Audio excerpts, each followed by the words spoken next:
Montana Territory, August 1879. The sound of hooves echoed off the dry hills just before dusk, and by the time the dust settled, the cowboy had already dismounted, hat in hand, staring up at the locked cabin door like it owed him answers.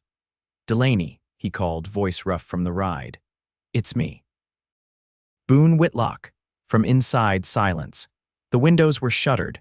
Smoke curled faintly from the chimney, so he knew she was still in there, alive. But she had not stepped out in 5 days. Boone stepped off the porch and stared at the wildflowers in his hand. He had picked them himself, purple asters, goldenrod, a few Indian paintbrushes he had found near the creek.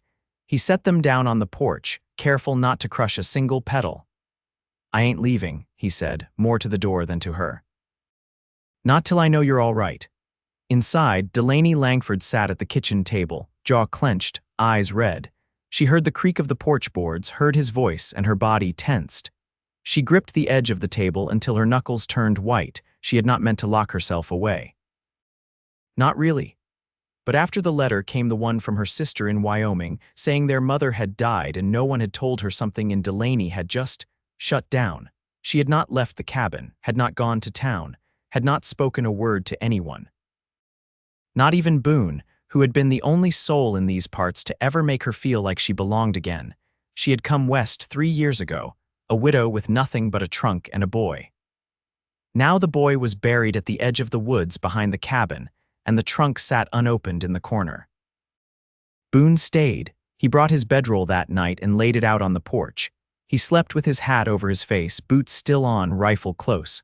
When Delaney opened the shutter just before dawn, she saw him stretched out there, one hand resting near the flowers he had brought. Her throat tightened. She had not seen Boone Whitlock cry when they buried her son, but she remembered the way he had knelt beside her, silent and steady, as she pressed soil over the small grave.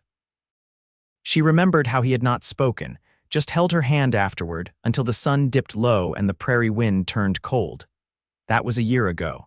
Now she watched him sleep like he had nowhere else in the world to be. By mid-morning he was still there, not pacing, not knocking, just sitting. Waiting, she cracked the door open, his head snapped up. "Delaney." She kept the door only open wide enough to see his face. "You look like you lost the trail." "I did," he said honestly. "Yours." She looked down. He held out the flowers again. "Picked these for you." Figured they might help. A long beat passed. Then she opened the door a little wider. Boone stepped forward cautiously, like a man walking toward a spooked horse. "You do not have to talk. I wanted you to know someone is here." Delaney blinked fast. "I did not ask you to wait out here all night. I know, you did not have to." She stepped back, just enough for him to ease inside. The cabin smelled like cedar and old tea. There was a fire burning low in the hearth and a blanket tossed over the chair by the window. Boone stood awkwardly with the flowers still in hand. "Can I put these somewhere?" She nodded toward the table. He set them down carefully, then looked at her. Really looked. Her hair was tied back roughly with a strip of cloth. Her dress was wrinkled and her eyes rimmed with sleep she had not gotten, but she stood tall, chin lifted, like she always had, even when everything else fell apart. "You should have told me," he said gently. "What would it have changed?" Her voice cracked. "You cannot fix death, Boone." "No. But I can sit with you through it." His jaw tightened. "You do not have to carry it alone."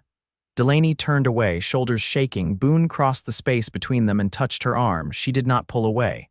"I miss him too," he said quietly. "Little Beckett." "He was a good boy." Delaney nodded, lips pressed tight. Boone reached for her hand. She let him take it. They stood in the quiet for a long while, hands joined, the fire popping softly behind them. "I thought if I stayed inside, if I shut it all out, that maybe it would stop hurting," she whispered. "It does not," he said. "But it gets lighter when someone helps carry it." She looked up at him then, really looked. Boone's face was dusted with sun and shadow. His eyes were soft, steady. He had always been like that, solid, dependable. The kind of man who fixed broken fence lines without being asked. The kind who remembered the names of her horses and always brought back a small sweet for Beckett when he came from town. "I brought you something else," Boone said, stepping back for a moment. He went to the saddlebag just outside the door and pulled out a small, wrapped bundle. Inside was a book, a worn, leather-bound volume of poetry. I remember you liked reading this one, he said. You used to keep it by the stove. Her fingers ran over the cover. She had not seen it since the spring before Beckett got sick. You held on to it, she whispered. I held on to anything that reminded me of you. Their eyes met. He stepped closer again. I never stopped caring, Delaney, she swallowed hard. I thought maybe you would forget me, move on. Find someone without all this. Boone reached up and gently brushed a strand of hair from her face. I do not want anyone else, he said. Delaney's breath caught. I know it hurts, he said. But I am not going anywhere, not unless you tell me flat out to leave. And even then, I might just wait right back out on that porch, her lips trembled. Why? Because I love you. The words hung between them, raw and real. Delaney looked down at their joined hands. Slowly, she stepped forward, leaned her forehead against his chest. Boone wrapped his arms around her. She did not say anything. She just stood there, holding tight to the only steady thing she had left, and for the first time in days, she breathed deep. Boone's coat hung by the door now. His saddle hung beneath the lean-to out back, and his horse, Jasper, had taken to dozing in the shade near the well. It had been 3 days since Delaney opened the door, and still, he hadn't left. She didn't ask him to stay, not in words. But she set out a second cup each morning and didn't move it when he filled it with coffee. She made supper with enough beans and cornbread for 2. She didn't speak much, just enough to let him know she wasn't drifting off somewhere he couldn't follow. That third night, she sat cross-legged on the cabin floor, sorting through a crate of seed packets and dried herbs. Boone had just finished chopping kindling, his sleeves rolled to the elbow, sawdust clinging to his trousers. You ever plant lemon balm? She asked, without glancing up. Boone wiped a hand down his face. Back when I was a boy, Ma used to steep it in hot water when we came home rattled from bad dreams. Delaney nodded once. I've got enough for a full row. Might be late in the season, but it's worth a try. He settled across from her, the lamp between them throwing soft light across her cheekbones. You thinking of staying through winter then? Her fingers paused over a packet marked Echinacea. She didn't answer right away. I keep meaning to take it 1 week at a time, she said finally.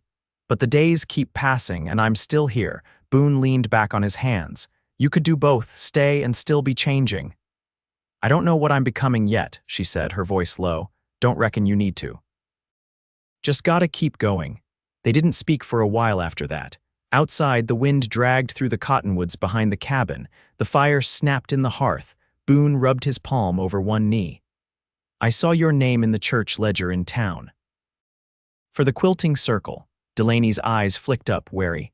That was Beckett's doing. He liked the lemon cookies they passed around. You ever go back? No. Boone adjusted his seat on the floor, careful not to crowd her. Mrs. Kellerman still brings her collie with her, even though it tries to eat every spool of thread it sees. Delaney's mouth twitched. She never could keep that dog still. He watched her for a long moment. It meant something to him. You could go again. Just to sit. I'd need something to stitch, she said. I've got a shirt that's been needing mending for a month. She raised an eyebrow. You do your sewing with 12 other women and a dog, Boone shrugged. I'd find a way. If it meant you'd go. That night, she didn't close the cabin door all the way. Boone noticed but said nothing. The next morning, he stepped inside with a bundle wrapped in burlap. What's that? She asked, setting down the kettle. Something I found under the tarp in the barn. He unwrapped a child's wooden chair, sanded smooth and just small enough for a 6-year-old's legs to swing underneath.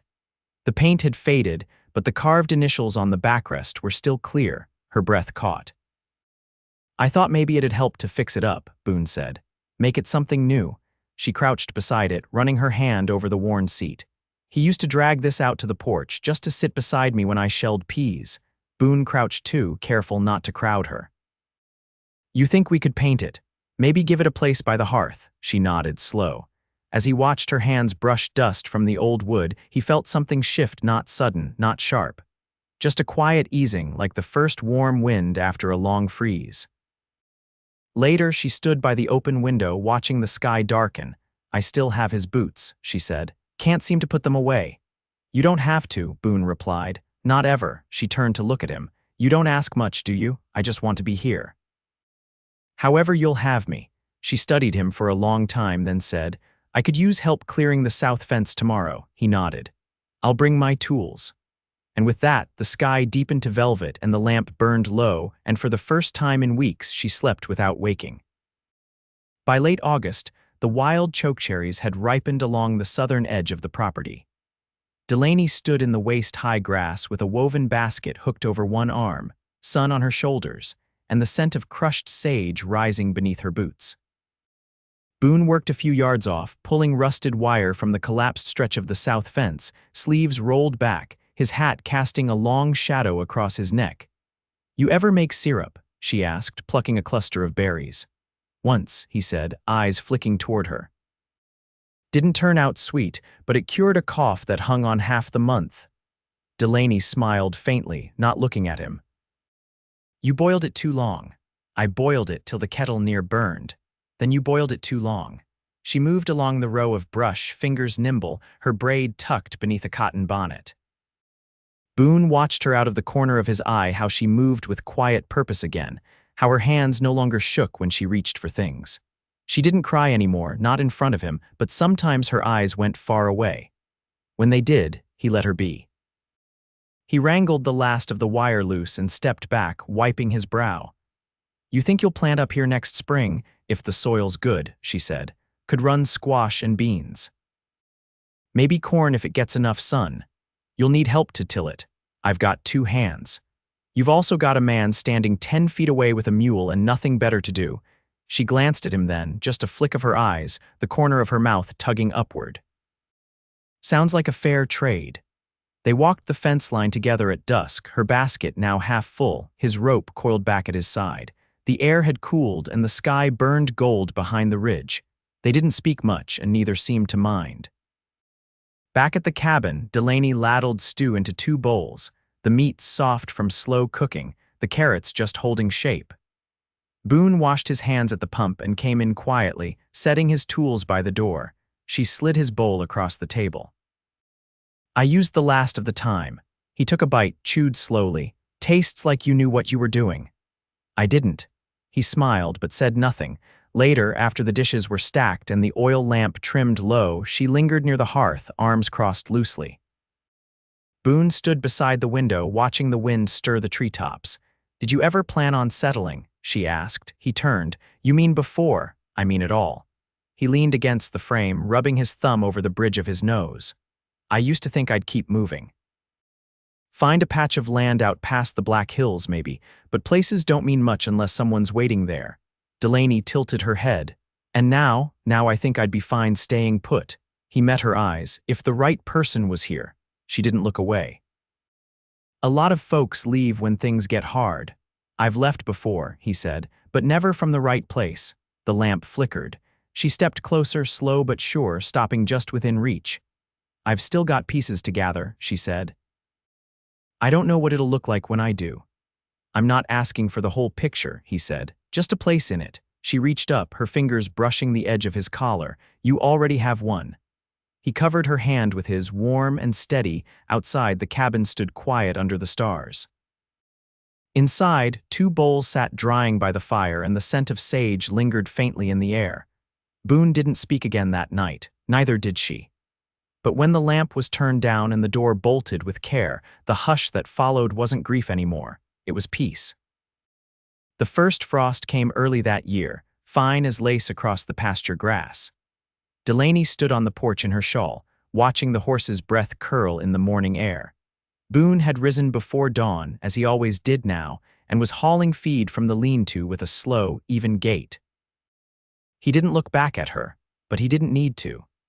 He knew she'd be there, cupping her hands around a tin mug and measuring the chill for what it meant when to turn the soil under, when to bring the last of the squash in from the garden. She stepped down the 2 porch stairs and crossed to him, her boots soft in the frost-hardened dirt. "I was thinking," she said, not lifting her voice, "we should check the smokehouse roof." Boone adjusted the bucket's weight. "You reckon it won't hold snow?" "There's a soft spot near the back eave. I saw it sag when the rain came last week." He nodded once. "I'll fetch the ladder after breakfast." She held out her hand for the feed bucket. "You finish splitting that pine." "I'll take this." He hesitated a breath, then passed it to her. Watch the footing near the trough, it's slick. By the time she returned, the sun had cleared the ridge, thawing the ice in the grass. She found him behind the cabin, sleeves rolled down now, splitting the last of the thick rounds into clean halves. He paused when she approached, his hand resting on the wedge. "You ever think it might be all right to have a quiet winter?" she asked. "Just one." His eyes stayed on the wood, but she saw the corner of his mouth shift. "Depends what kind of quiet. The kind where you're not always bracing for something to be taken." He set the maul carefully against the stump. "That sounds like something worth learning." She stepped closer, her breath visible between them. "Would you stay if I asked plain?" Boone met her eyes. "I've been staying, Delaney. This just makes it easier to say out loud." She reached for his hand, calloused and warm. "I've got enough quilts for 2 beds," she said, "but only one gets used." His fingers closed around hers. "Then I'll build a frame wide enough for 2, something solid." She held still, watching the way the morning light softened his features. "We won't always know how to do this right." "No. But we'll know enough to keep trying." That night they worked in the lamplight, he sanding the last chairboard, she hemming the edge of a curtain for the back room. No wedding talk passed between them, no plans beyond the week ahead. But when she reached over to steady the board he held, their hands brushed and neither pulled away. Later, as the fire burned low, Boone stood with one hand on the door latch. He looked back once. "Do you want me to sleep in the barn tonight?" he asked. Delaney looked up from the quilt folded in her lap. "No," he nodded, quiet. "Then I'll make sure the coals stay warm through the night." She rose and crossed to him, laying her hand lightly on his chest. "You already do." When they turned down the lamp and walked back to the hearth, there was no need to speak. The cabin no longer held silence like a wound. It held it like a promise, deep, calm, and steady, just like them. By mid-September, the first snow hadn't yet come. But the wind had shifted. There was a new kind of edge to it, sharper than before, pulling the breath straight from the chest. Boone stood knee-deep in the root cellar, stacking the last of the potatoes in burlap sacks, while Delaney bent beside the doorway, sorting onions from the smaller, sprouting bulbs too soft to keep. When they finished, she brushed the dirt from her skirt and looked up at the pale, cloudless sky. "There's a feller in town says he'll be hauling flour and molasses in from Fort Benton come next week," she said. "Might be the last wagon before winter sets in." Boone stepped out of the cellar and dusted off his hands. "If it's the man that drives the red-wheeled dray, I'll go speak to him." "His axle was cracked last I saw." She straightened, brushing a strand of hair from her cheek. "Could you barter him for some salt, too? I've near finished the last sack." "I'll take some of the pelts in trade," he answered. "That old fox hide's cured clean now." They walked back to the cabin together, side by side. A pair of jays flitted from the tall pines near the ridge, chattering loud in the still air. Inside, the cabin was warm and held the scent of apples drying on the rack near the stove. Delaney reached to stir the pot of soap she'd been rendering from tallow, the color pale and thick as cream. Boone leaned against the doorframe, arms folded. "I saw Reverend Mallory in town last week," he said, voice measured. "He asked after you." She didn't turn from the pot. "What did you tell him?" "That you were well. That you'd found steadiness again." Delaney let the spoon rest across the rim. "I never much cared for sermons, but he was kind at Beckett's graveside." Boone nodded. "He said there's a gathering next Sunday, not for church, just a harvest meal. Folks bringing what they can." She turned then, wiping her hands on a cloth. "You want to go?" he shrugged. "Only if you do." "I've not stood in a crowd since the spring," she said, "but I suppose it's time." Boone stepped forward, slow. "I'd walk beside you." "You wouldn't be alone." Delaney held his gaze for a moment. "Then I'll go." They spent the next week baking and preparing. Delaney pulled out the last of her rye flour and sweetened the bread with a spoonful of honey saved from the comb Boone had traded for in late July. He mended his good shirt by lamplight without complaint when she handed him the needle and thread, and she pressed his collar with the iron she only used for Sundays. When the day came, the valley was brushed in gold and rust, the cottonwoods nearly bare, their leaves scattered along the trail like coins. The sound of wagon wheels and laughter reached them long before the whitewashed schoolhouse came into view. Boone helped Delaney down from the saddle, his hand steady, his eyes never leaving hers.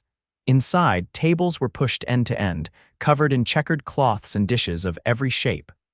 Children darted between skirts, and voices rose in warm, overlapping waves. Delaney held tight to the covered basket in her arms until Boone touched the small of her back.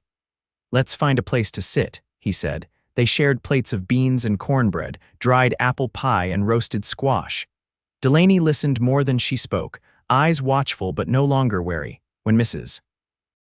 Kellerman arrived with her collie trailing behind. Delaney gave a small huff under her breath, and Boone leaned close enough for her to hear. "Still tries to eat spools, I'm told." That evening, as the sun slipped behind the ridge and the sky turned the color of melted copper, Boone led her out beneath the cottonwoods. The wind caught the edge of her shawl, and he reached out without thinking, tucking it back around her shoulder. She caught his hand before he could pull away. "I've been thinking," she said, "about what kind of life we're building." He tilted his head. "You don't have to decide all at once. I'm not, but I know what I want." His brow furrowed gently. "Tell me." She stepped close, hands still wrapped around his. "I want the days we've had. I want the ones coming. I want you in my mornings and beside me when the fire burns low at night." He looked down at her, quiet for a long moment. Then, with his voice low, he said, "You already have that. And you always will." The wind stirred again, lifting the hem of her dress and brushing the dry grass around their boots. "Then let's make it plain," she murmured. "Let's stand before the Reverend and let everyone see what we already know." Boone's jaw worked, emotion rippling across his face in something quieter than surprise, deeper than joy. He touched her cheek, thumb brushing her skin like he couldn't quite believe she'd offered him her whole heart at last. "I'll marry you under the cottonwoods," he said, "or in the snow, or with mud on my boots and dust in my hair. I'll marry you however you choose." Delaney leaned into him, her hands resting over his chest. "Then we'll do it before frost settles too deep. Before the ground's too hard to gather folks." They kissed with no one watching, the kind of kiss that didn't need fireworks or speeches, just the hush of leaves and the certainty of hands that had already learned one another by work and grief and slow, steady trust. 3 weeks later, they stood outside the cabin, a ring of neighbors gathered around as snow flurried soft around them. Delaney wore a blue wool dress she had let out herself, and Boone had shaved clean for the first time in months. Reverend Mallory kept the words short, the vows simple. There were no flowers, no ribbons, just two people standing together with nothing between them but the truth. When it was done, they turned to each other, hands clasped, and Boone said, "Let's go home." And she said, "We are."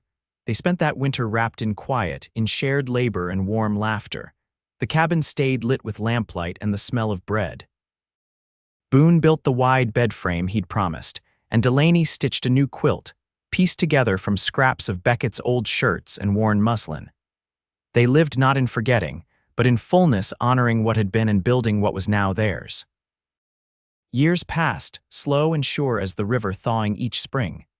Together they cleared more land, grew their rows straighter, their fences stronger. Boone never left again. Delaney never had to lock the door. They grew gray at the temples, and their hands grew more lined, but their hearts beat steady, and every morning she poured 2 cups of coffee. Every night he banked the fire. They never needed to say, "I love you." Often it was in every gesture, every silence, every shared breath. And they lived that way, side by side, until the end.